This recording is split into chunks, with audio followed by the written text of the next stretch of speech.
السلام علیکم ورحمۃ اللہ وبرکاتہ۔ نحمدہ ونصلی علی رسولہ الکریم، اما بعد فاعوذ باللہ من الشیطان الرجیم، بسم اللہ الرحمن الرحیم۔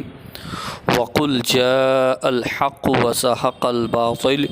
ان الباطل كان زهوقا۔ صدق اللہ مولانا العظیم وصدق رسولہ النبی الرؤوف الرحیم، ونحن علی ذلک لمن الشاہدین والشاکرین والذاکرین والحمد للہ رب العالمین۔ حرز جاں ذکر شفاعت کیجئے، نار سے بچنے کی صورت کیجئے۔ میرے دوستو، قرآن کریم کی جو آیت میں نے تلاوت کی ہے، پڑھی ہے، اس کا سیدھا سادہ سا مفہوم اور اس کا مطلب یہ ہے کہ بے شک حق آیا اور باطل مٹ گیا، کیونکہ بے شک باطل کو مٹنا ہی تھا۔ میرے دوستو، آج جو اہل سنت والجماعت میں بے چینی اور بے قراری کا عالم ہے، وہ آپس میں دو لوگوں کی گفتگو ہوئی کسی مسئلے پر یا کسی معاملے پر، میں نے بھی وہ سنا، اور اس کو سننے کے بعد دل میں بڑی بے چینی اور بے قراری ہوئی۔ خدا کی قسم، اللہ بہتر جانتا ہے کہ میں اس طرح کی گفتگو کرنے کا عادی نہیں ہوں۔ عادتاً میری یہ فطرت نہیں ہے کہ میں اس طرح کی بات چیت کروں، لیکن اب پانی سر سے اوپر چلا گیا ہے، اس لیے اس پر بولنا ضروری ہے۔ نہیں تو میں کئی دنوں سے بہت ساری ویڈیو کلپ، آڈیو میں نے سنا اور میں نے سوچا اس پر کچھ نہ بیان دیا جائے، لیکن اب پانی سر سے اوپر چلا گیا، اس لیے اب بولنا ضروری ہے کہ جو گفتگو مولانا رضوان اور یہ صوفی بنام کوفی، جو صوفی اپنے آپ کو کہتا ہے، یہ صوفی نہیں، یہ کوفی ہے، جس کا نام کلیم ہے۔ کلیم حنفی، وہ حنفی نہیں بلکہ وہ جنفی ہے، وہ خبیث ہے، اور ان دونوں لوگوں کے درمیان بات ہوئی کسی معاملے کو لے کر، تو انہوں نے مولانا رضوان یا کسی اور عالم دین یا عام یا خواص میں سے کسی نے بھی کسی عالم دین سے مسئلہ پوچھا یا ان پر کسی بزرگان دین پر کوئی الزام یا بہتان لگایا، تو ہمارا یہ فرض ہے کہ ہم اس سے دلیل مانگیں کہ آپ نے جو یہ بہتان اور الزام لگایا ہے، آپ اس کی دلیل پیش کریں۔ اگر وہ نہیں کر پاتا ہے تو وہ اپنے معاملے میں، اپنے دعوے میں جھوٹا ہے۔ لیکن مولانا رضوان اور اس کوفی کلیم جنفی کے درمیان جو بات چیت ہوئی، جو آڈیو وائرل ہوا، اس میں اس خبیث نے ان کو کیا کچھ نہیں کہا، کن کن الفاظوں سے نہیں نوازا، معاذ اللہ رب العالمین، 100,000 بار نعوذ باللہ من ذالک۔ میرے دوستو، پیارے مسلمان بھائیوں، خدا کی قسم، یہ میں پہلے بھی کہہ چکا ہوں، میرا یہ تجربہ ہے کہ یہ میرے دوستو، یہ پہلی بات تو یہ عالم نہیں ہے، یہ بہت بڑا جاہل ہے، یہ بہت بڑا اجہل مطلق ہے، اور یہ پکا شیطان اور مردود اور خبیث ہے۔ یہ کلیم، یہ پکا شیطان اور مردود ہے۔ اس خبیث نے،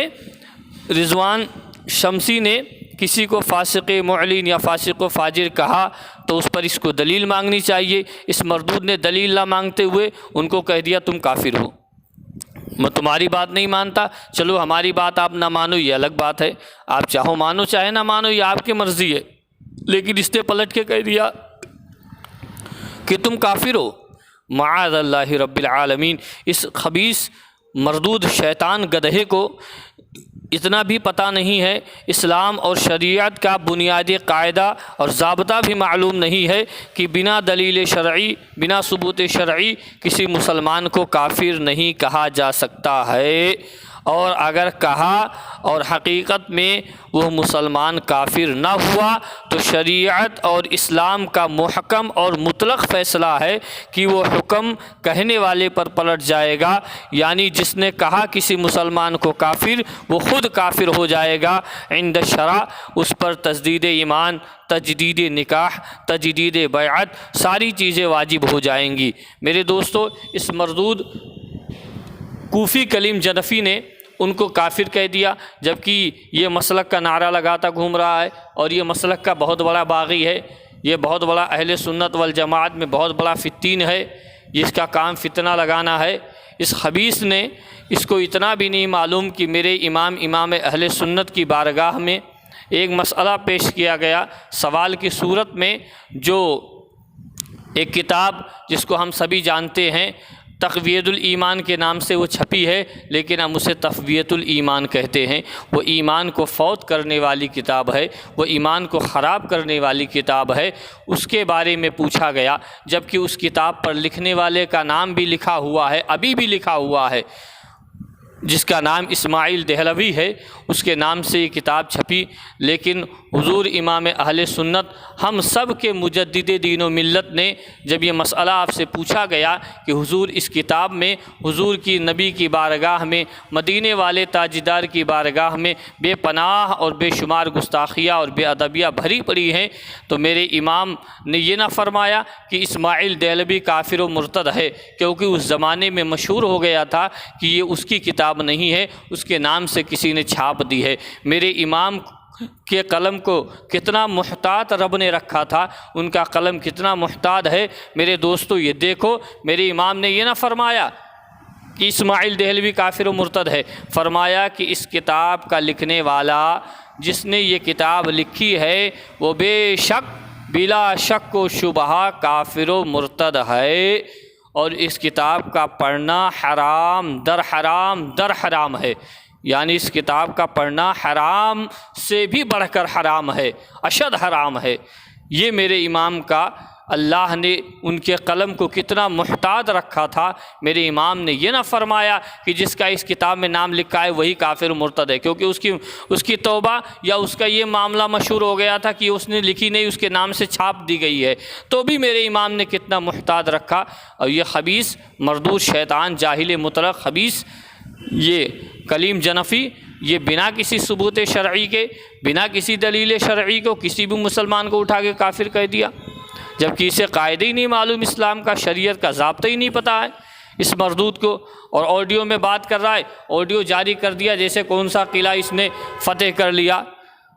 پتہ نہیں کون سا جنگ بدر اور جنگ خیبر فتح کر لیا، ایسا آڈیو میں بیان کر رہا ہے، میں نے اس کو چپ کرا دیا، وہ میری بات کو سن کر، میری دلیل کو سن کر وہ بھاگ کھڑا ہوا، فون کاٹ دیا، یہ کر دیا وہ کر دیا۔ مردود شیطان خبیث کے بچے، تجھے یہ پتہ نہیں ہے کہ اسلام میں ایک عالم کیسے گفتگو کرتا ہے، اور بات تو کر رہا اس میں تیری ماں کا تیری بہن کا کر رہا ہے، اس کے دوبر کی جو ہے وہ بیان بازی کر رہا ہے، اس کو کہہ رہا تیری ماں تیری بیوی کو ہم نے 4 آدمیوں کے ساتھ میں دیکھا، اس طرح کی باتیں کہہ رہا، اپنے آپ کو سمجھ رہا میں نے بہت بڑا قلعہ فتح کر لیا۔ ارے خبیث،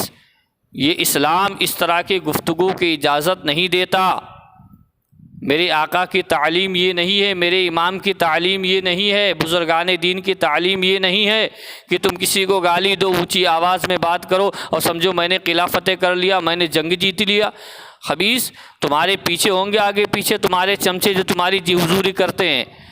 میری نظر میں اور سنیوں کی نظر میں تم کل بھی مردود تھے اور آج بھی مردود ہو اور قیامت تک تم مردود ہی رہو گے، اس لیے کہ تمہارا کام صرف اور صرف فتنہ لگانا ہے، تم فتین ہو، تم اہل سنت والجماعت کی آڑ میں تم مسلمانوں کو گمراہ کر رہے ہو، مسلمانوں کو بانٹ رہے ہو، یہ تمہارا کام ہے، یہ دین کا کام ہے۔ میرے نبی نے یہ فرمایا تھا کہ آپس میں 2 گروہ مسلمانوں کو بانٹو، اہل سنت والجماعت کو ایک دوسرے میں تفرقہ پیدا کرو، یہی کام تمہارا ہے۔ اور یہ اپنے آپ کو غازی ملت کہتے ہو کہ میں نے بہت بڑا قلعہ فتح کر لیا جا کر، یہ غازی ملت نہیں، تم باغی ملت ہو، تم دین کے بہت بڑے باغی و غدار ہو، مسلک کے بھی غدار ہو، اسلام کے بھی غدار ہو۔ تم جیسے خبیثوں سے اللہ ہم تمام سنیوں کو محفوظ رکھے بچائے، اس لیے کہ تم سے یا تمہارے قریب رہنا، یہ سمجھ لو مسلمانوں کی یہ کوفی کلیم جنفی خبیث شیطان مردود، اس کے قریب رہنا یہ سمجھ لیجئے کہ اپنے ایمان کو تباہ و برباد کرنا ہے۔ اب جس کو اس کے قریب جانا ہو وہ شوق سے جائے، شیطان تو لگا ہوا ہے، یہ خود ہی ایک بہت بڑا شیطان ہے، اس کے قریب جاؤ، اپنے ایمان کو تباہ و برباد کرو، اکارت کرو، خراب کرو۔ میں یہی کہوں گا، کیونکہ اس میں ایسی کوئی لیاقت اور صلاحیت نہیں ہے کہ جو اہل سنت والجماعت کا شیرازہ نہ بکھرے، یہ بکھیرنے پر تلا ہوا ہے کہ کسی حساب سے سب میں آپس میں نا اتفاقی، سب میں آپس میں دوریاں یہ پیدا کر دو، اسی میں لڑتے رہو، دین و سنیت، مذہب و مسلک کا کوئی کام نہ ہو پائے۔ یہ یہی کام کر رہا ہے۔ یہ عالم دین کی یہ زبان ہے کہ تیری ماں کا تیری